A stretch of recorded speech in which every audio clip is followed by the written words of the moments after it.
ప్రజలారా, ఈరోజు పేపర్లోని వార్తలు చూసుకుంటే, అలాగే నా ఛానల్ను సబ్స్క్రైబ్ చేయండి, నా వీడియోను లాస్ట్ వరకు చూడండి, లైక్ చేయండి. Thank you very much. మర్చిపోకండి. Thank you. ముఖ్యంగా పేపర్లో న్యూస్ చూసుకుంటే, ఈరోజు హైదరాబాద్లో బోనాల జాతర ఉందండి. పోలీసులు కూడా పటిష్ట భద్రత ఏర్పాటు చేశారు. అమ్మవార్ల దర్శనానికి బాధ్యత తీరిన జనం ఎక్కడ చూసినా జనాలు అమ్మవారిని దర్శనం కోసం లైన్లలో ఉన్నారు. ఇంకా భాగ్యలక్ష్మి అమ్మవారు అయితే చాలా ప్రముఖులు వస్తున్నారండి అమ్మవారిని దర్శించుకోవడానికి. కేంద్ర మంత్రి సహాయ మంత్రి గారు బండి సంజయ్ గారు వస్తున్నారు. అట్లాగే చాలా ప్రముఖులు రాజకీయ నాయకులు అంతా భాగ్యలక్ష్మి అమ్మవారి దర్శనానికి వస్తున్నారండి. కాబట్టి ఆ తల్లి అందరినీ కూడా మంచి చేయాలని, అందరికీ ఈ మంచి జరగాలని అమ్మవారిని అందరూ భక్తులు కోరుకుంటున్నారండి. కాబట్టి బోనాల జాతర ఏ ఇబ్బంది లేకుండా అమ్మవారు అందరినీ చేయాలని రేవంత్ రెడ్డి గారు కూడా పోలీసు బందోబస్తు మంచి పటిష్ట భద్రత ఏర్పాటు చేశారండి. పోలీసు వ్యవస్థ చాలా ప్రతిష్టంగా చూసుకుంటుందండి. ఏ ఇబ్బంది ఏ ప్రాబ్లం లేకుండా. అట్లే దేవాదాయ శాఖ కూడా వాటర్ కానీ భక్తులకు ఏ ఇబ్బంది లేకుండా మంచిగా చూసుకుంటున్నారండి. ఏ గుడి కాడ చూసినా భక్తులు రద్దీ ఎక్కువగా ఉందండి. కాబట్టి అమ్మవారి దయతో మంచిగా అందరికీ మంచి జరగాలని కోరుకుంటూ, అలాగే నా ఛానల్ను అమ్మవారి దయతో మంచి ఉన్న స్థాయి ఎదగాలని, నా ఛానల్ మంచిగా సబ్స్క్రైబ్ అవ్వాలని, నా ఛానల్ బాగా అవ్వాలని అమ్మవారి దీవులతో స్టార్ట్ చేస్తూ ఈరోజు పేపర్లో ముఖ్యాంశాలు చూసుకుంటే, మీటర్లపై మోసం, వ్యవసాయ ట్రాన్స్ఫార్మర్లకు మీటర్లు పెడతామన్నారు. త్రైపాక్షిక ఒప్పందంతో కేంద్రం రాష్ట్రము డిస్కంలు. మోడీ సంవత్సరంలో 2017 జనవరి 4న సంతకాలు. ఒప్పంద విషయాన్ని దాచి గొప్పలు చెబుతున్నారు. దీంతో వినియోగదారులకు స్మార్ట్ మీటర్లు పెట్టే పరిస్థితి లేకపోతే డిస్కంలపై కేంద్రం చర్యలు తీసుకుంటుంది. ఉదయ్ ఒప్పందాన్ని అమలు చేయక తప్పని పరిస్థితి. టీఆర్ఎస్ నాయకులు క్షమాపణ చెప్పాలి. గొర్రెలు కేసీఆర్ కిట్టు బతుకమ్మ చీరలపైన విచారణకు సిద్ధమా? అసెంబ్లీలో సీఎం రేవంత్ రెడ్డి సవాల్. మోటార్లకు మీటర్లు పెట్టే కుట్ర, విద్యుత్ సంస్కరణలకు మేము ఒప్పుకోలేదు. సభను తప్పుదోవ పట్టించే యత్నము. వ్యవసాయేతర దానికి స్మార్ట్ మీటర్లు. ఉదయ్ ఒప్పందంతో ఉన్నది ఇదే. బీఆర్ఎస్ నేత హరీష్ రావు కౌంటర్.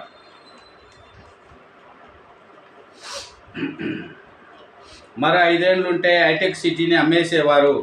ఎన్నికల్లో ఓడతామని తెలిసే ఓఆర్ఆర్ ప్రైవేటుకు. అసెంబ్లీ సమావేశాల తర్వాత ఇందిరమ్మ ఇండ్లు జాబితా. త్వరలో రాష్ట్ర వ్యాప్తంగా కొత్త రేషన్ కార్డుల పంపిణీ. వ్యవసాయ మీటర్ల పెట్టము. డిప్యూటీ సీఎం బట్టి విక్రమార్క గారు. చూడండి, దీనిలో చెప్పింది ఏమిటంటే, అసెంబ్లీ సమావేశాల ఇందిరమ్మ ఇల్లు ఇస్తామని, అట్లే కొత్త రేషన్ కార్డులు కూడా ఇస్తామని, వ్యవసాయ పంపు సెట్లకు మీటర్లు పెట్టమని కాంగ్రెస్ గవర్నమెంట్ చెప్తుందండి.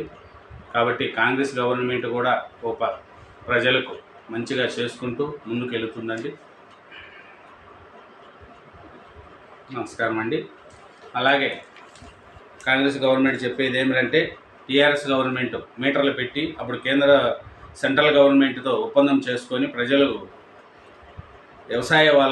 రైతులకు మోసం చేయాలని నిన్న రేవంత్ రెడ్డి గారు చెప్పారండి. దానికి హరీష్ రావు గారు, మేము లేదండి, అట్లాంటి ఒప్పందం చేసుకోలేదు, మీరే మీటర్లు పెట్టాలని మా మీద కుట్ర చేస్తున్నారని హరీష్ రావు గారు అన్నారు. అట్లే బట్టి విక్రమార్క గారు అసెంబ్లీ సమావేశాల తర్వాత ఇందిరమ్మ ఇండ్లు, కొత్త రేషన్ కార్డులు ఇస్తూ వ్యవసాయ మీటర్లకు మేము మీటర్లు పెట్టమని చెప్తున్నారండి. రాష్ట్రాల స్థాయిలో నదుల గ్రిడ్, జలవనరుల సమర్థ వినియోగానికి ఏర్పాటు చేయాలి. విదేశ పెట్టుబడులకు ఆకర్షించేందుకు పోటీ పడండి. రాష్ట్రాల సహకారంతో 2047 నాటికి వికసిత్ భారత్ నీతి ఆయోగ్య సమావేశంలో ప్రధాని మోడీ వ్యాఖ్యలు. సమావేశం నుంచి మమతా వాకౌట్. నిధులపై మాట్లాడుతూ ఉంటే మైక్ కట్ చేశారని ఆరోపణ. భవిష్యత్తులో ఇంకెప్పుడు హాజరు కాబోనంటూ ప్రకటన. రాష్ట్ర గవర్నర్గా జిష్ణుదేవ్ వర్మ ఉత్తర్వులు విడుదల చేసిన Rashtrapati Bhavan in charge governor C P Radhakrishnan మహారాష్ట్రకు, జిష్ణుదేవ్ త్రిపుర మాజీ ఉప ముఖ్యమంత్రి, రాజకుటుంబం నేపథ్యము, అయోధ్య ఉద్యమంలో పాత్ర, దేశవ్యాప్తంగా 6 రాష్ట్రాలకు కొత్త గవర్నర్లు. జల దిగ్బంధంలో భద్రాద్రి ఏజెన్సీ 34 గ్రామాలకు నిలిచిపోయిన రాకపోకలు, 53.4 అడుగుల ఎత్తులో గోదావరి. చూడండి, శంషాబాద్లో అతిపెద్ద ఈవీ ఛార్జింగ్ హబ్. ఏ సమయంలో అయినా 102 కార్లకు ఛార్జింగ్ ప్రారంభించిన ఐటీ శాఖ ప్రధాన కార్యదర్శి. చూడండి, భవిష్యత్తులో ఎలక్ట్రానిక్ వాహనాల దావి ఐటీ పరిశ్రమల శాఖ ప్రధాన కార్యదర్శి జేఎస్ రంజన్ అన్నారు. రంగారెడ్డి జిల్లా శంషాబాద్ విమానాశ్రయంలో హైదరాబాద్ శ్రీశైలం రహదారి పక్కన గిడ్డింగ్ కంపెనీ ఏర్పాటు చేసిన 102 ఈవీ ఛార్జింగ్ పాయింట్లను, అతిపెద్ద ఈవీ ఛార్జింగ్ హబ్ను శనివారం ఆయన ప్రారంభించారు. చూడండి, ఛార్జింగ్ అంట, కార్లకు కానీ వేటికైనా 102 ఒకటే పది ఛార్జింగ్ చేసుకోవచ్చు అంట.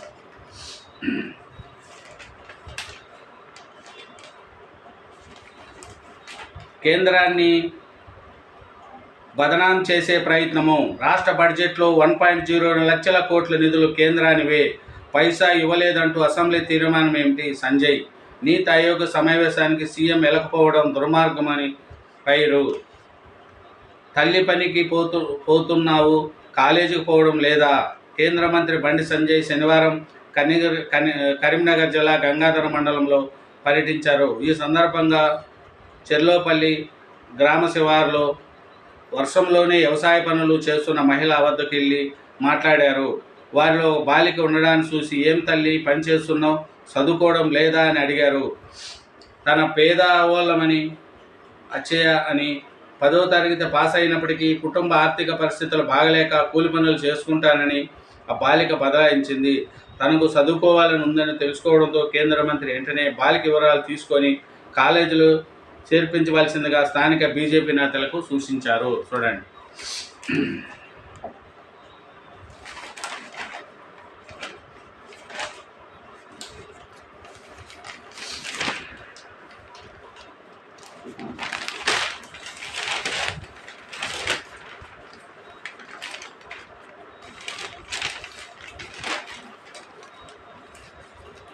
ఉపాధి హామీపై రాష్ట్ర ప్రతిపాదనను కేంద్రం తిరస్కరించింది.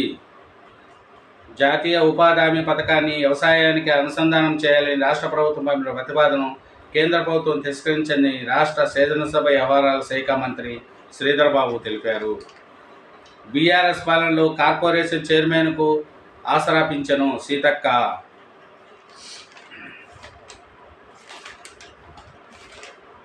అసెంబ్లీలో తొడగొట్టిన ఎమ్మెల్యే రామ్మోహన్ రెడ్డి.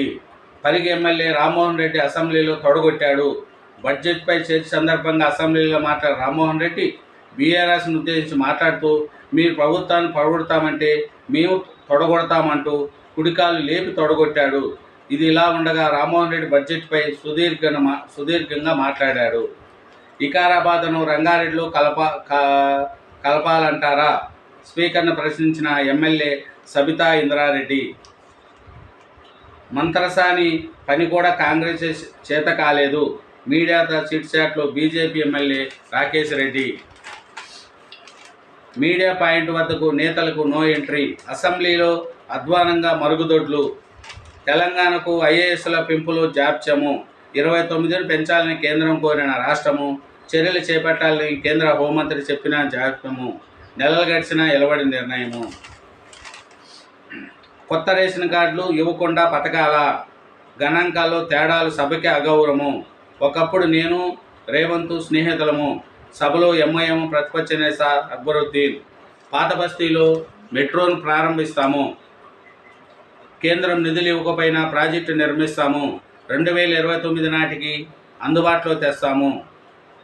అక్బర్ వస్తే కొడంగల్ కాంగ్రెస్ అభ్యర్థిగా నిలబెడతాము. డిప్యూటీ సీఎం పదవిస్తాము. రేవంత్ రెడ్డి.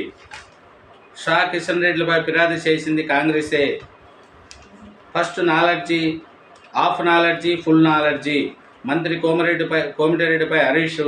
వ్యాఖ్యలకు CM Revanth Reddy counter. Thank you very much అండి. నా ఛానల్ సబ్స్క్రైబ్ చేయండి, నా వీడియోని లైక్ చేయండి. Thank you very much.